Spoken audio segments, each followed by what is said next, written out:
নমস্কার, সুপ্রিয়া লাইভ ব্লগে আপনাদের সকলকে স্বাগত জানাই। আজ সোমবার সকাল 5:12। এখান থেকেই দিনটা শুরু হোক। সকালে কাজ সেরে রান্না বসিয়ে দিয়েছি। কাল রাতে হঠাৎ করে অনেক রাতে মেয়ে এসে বলল, মা সকালে ডিউটি আছে। ডিউটি মানে 7:30টায় বেরিয়ে যাবে, তার জন্য খুব ভোরে উঠে আমাকে রান্না করে দিতে হয়। দুপুরের খাবারটা নিয়ে বেরিয়ে যাবে, খাবারটা না দিলে সারাদিন না খেয়ে থাকবে। তাই খুব ভোরে উঠে কাজ সেরে রান্নাটা বসিয়ে দিয়েছি। ও আগের দিনই বলেছিল দুপুরে ডিউটি আছে, যার কারণে আমি সেইভাবে বাজার করে রাখিনি। অত রাতে এসে বলছে যে মা ডিউটি আছে, কি করব বুঝতে পারছি না। ঘরে একটু পটল ছিল, পটলটা দিয়ে একটু আলুটা দিয়ে ও পোস্ত ছড়িয়ে ভেজে দিলে খেতে খুব পছন্দ করে। সেই জন্য আলু আর পটলটা কেটে নিলাম, একটু শুকনো লঙ্কা ফোড়ন দিয়ে পোস্ত দিয়ে ওটাকে বসিয়ে দিলাম লবণ হলুদ কাঁচা লঙ্কা দিয়ে। আর রাতে এসে একটু অনলাইনে অর্ডার করে দিয়েছিলাম কিছু জিনিস। দেখলাম সকালবেলা খাবারটা নিয়ে যাবে মেয়েটা, একদম তো রেগুলার ডাল ভাত দেওয়া যায় না, ডালটা দিলে এত বড় গরমে ওখানে নষ্ট হয়ে যায়, খেতে পাচ্ছে না।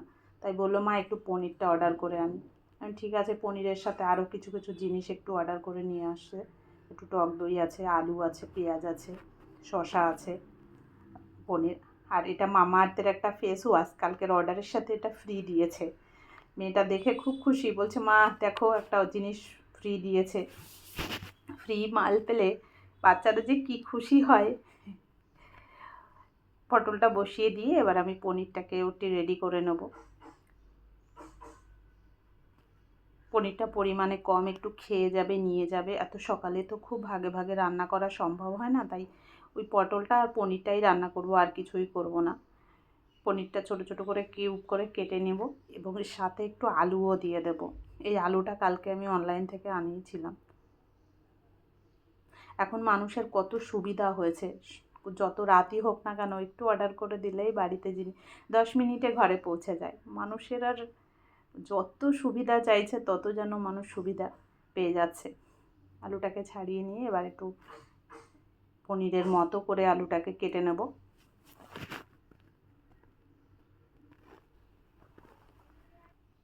পনিরটাকে একটু কাশ্মীরি লঙ্কার গুঁড়ো দিয়ে মেখে নেব। এই পনিরটা ভাজার পরে যখন ঝোলে দেওয়া হবে কালারটা খুব সুন্দর হবে। টমেটোটাও কেটে রেখে দেব।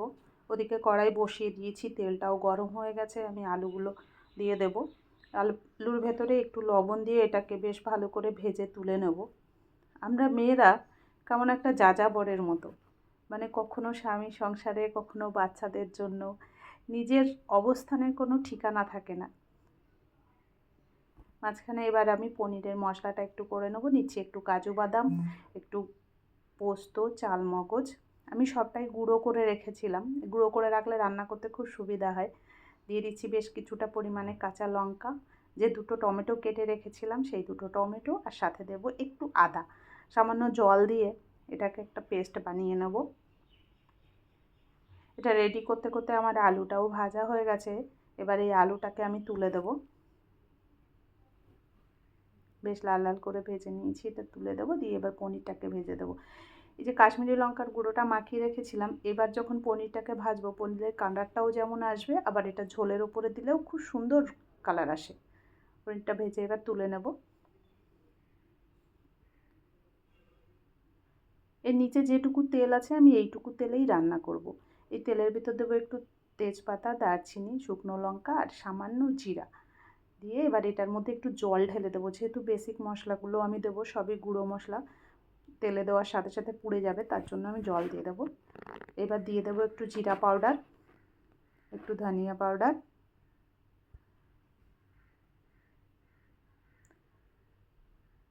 দেবো লবণ। এটাকে ভালো করে মিশিয়ে নিয়ে এবার একটু কাশ্মীরি লঙ্কার গুঁড়ো দিয়ে দেবো। রান্না করতে খুব ভালো লাগে, রান্নাটা আমার প্যাশান। যখনই হোক না কেন, যে কোনো সময়ে হোক না কেন, আমার খুব ভালো লাগে। এবার যে পেস্টটা আমি বানিয়ে রেখেছিলাম সেই পেস্টটাকে দিয়ে দিচ্ছি, দিয়ে খুব ভালো করে এটাকে মিশিয়ে নেব। সামান্য চিনি দিচ্ছি, যেহেতু পনির একটু চিনি না দিলে ভালো লাগে না। ওদিকে পটলটা হচ্ছিল, তার ভিতরে নামানোর আগে আরেকটু কাঁচা পোস্ত ছড়িয়ে দিয়ে একটু নাড়িয়ে চাড়িয়ে নামিয়ে দিলে খুব ভালো লাগে। মশলাটা কষিয়ে নিয়ে এবার দিয়ে দেবো আলুটা দিয়ে আরও কিছুক্ষণ কষাবো। মাঝখানে একটু টক দই দিলে ভালো হতো, কিন্তু এত সকালে এত কাজের চাপ থাকে যে এই জিনিসটাই না ভুলে গেছি। হঠাৎ করে মনে পড়লো টক দইটা তো দেইনি, তাই আবার একটু টক দই দিয়ে এবার খুব ভালো করে মিশিয়ে নেবো এটাকে। আমি পটলটা নামিয়ে দিয়ে ভাতটাকেও বসিয়ে দিয়েছি। সকালে এত তাড়াহুড়ো থাকে যে বলার মতো থাক না, একটা করতে গেলে আরেকটা ভুলে যেতে হয়, কিছু করার নেই। আমি পনিরে জলটা দিয়ে আটাটা মেখে নেব, আটার সাথে একটু টক দই দিয়ে মেখে নিচ্ছি। যে কোনোভাবেই টক দইটা খেতে হবে, এটাই হচ্ছে সব থেকে বড় জিনিস। ঝোলটা ফুটে উঠেছে, পনিরটা এবার দিয়ে দেবো, দিয়ে কিছুক্ষণ একটু নাড়িয়ে চাড়িয়ে নেব। দিয়ে দেবো একটু দুধ, কারণ দুধটা দিলে পনিরটা খেতে খুব ভালো লাগে। আর অল্প ওপর থেকে একটু কসুরি মেথি, গরম মশলা আর একটু ঘি দিয়ে একটু নাড়িয়ে চাড়িয়ে এটাকে নামিয়ে দেবো। আর কিছুই করব না।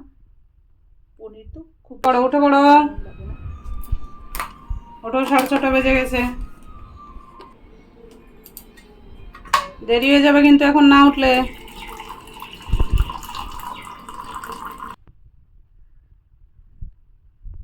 পনিরটাকে নামিয়ে নিচ্ছি, এবার একটু ঠান্ডা করতে দেবো। সব কিছুই ঠান্ডা করতে দেবো, ঠান্ডা না করলে দিতে পারবো না। এবার রুটিটা করে দেবো, ওরও টাইম উঠে গেছে, টাইম হয়ে গেছে, খেয়ে নেবে।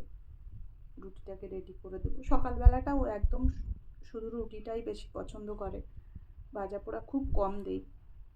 শরীরটাকেও দেখতে হবে, শরীর সুস্থ না থাকলে কাজ করবে কী করে সেটাও দেখতে হবে, তার জন্য একদম প্লেন রুটি।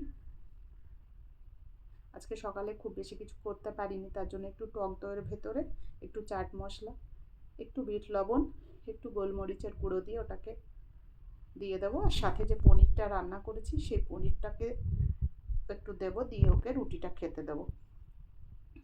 আবার দুটোর বেশি রুটি বাবু খায় না। সাথে একটু ফল কেটে দেবো, ড্রাগন ছিল, ড্রাগনটাকে কেটে দেবো। আর সাথে একটু ফাঁকা পেলে ফলটা খেয়ে নিবি যখন ফাঁকা পাবি। কি করা যাবে, এখন করার নেই, না খেয়ে বসে থাকিস না।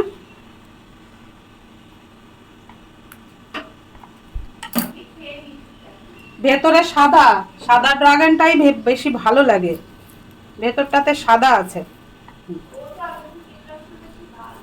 কোনটা? হ্যাঁ হ্যাঁ, যেটা কেটে আমাদের দেখালো সেটা লাল ছিল, কিন্তু এটা সাদা কালার। আমাদের ঘরেরটা ছিল না, সেই যে 7-8টা হলো, আর তো হলো না তো।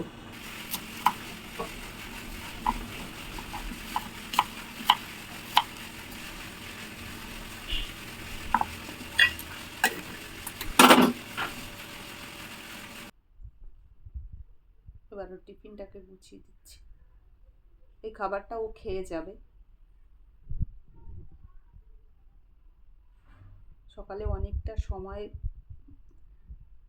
না খেয়ে থাকলে শরীরটা খারাপ করবে, কারণ ঘর থেকে 7:30টায় বেরিয়ে যায়, ওর দুপুরের খাবার খেতে খেতে 2টো, অনেকটা সময় হয়ে যায়। সে পেটটা ভরে খেয়ে নিলে ভালো থাকে।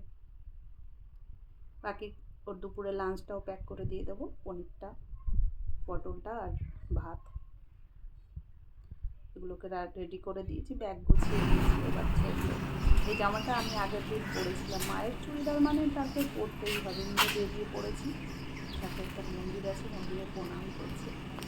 প্রচণ্ড রোদ উঠেছে, 7:30টা বাজে, বলতে বাইরে এত রোদ।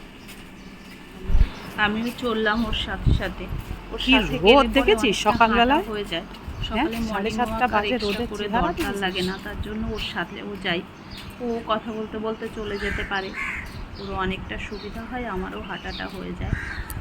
আজকের মতো এইখানেই থাক, ভালো থাকবেন, সুস্থ থাকবেন, আবার দেখা হবে আরেকটি নতুন ব্লগে। টাটা।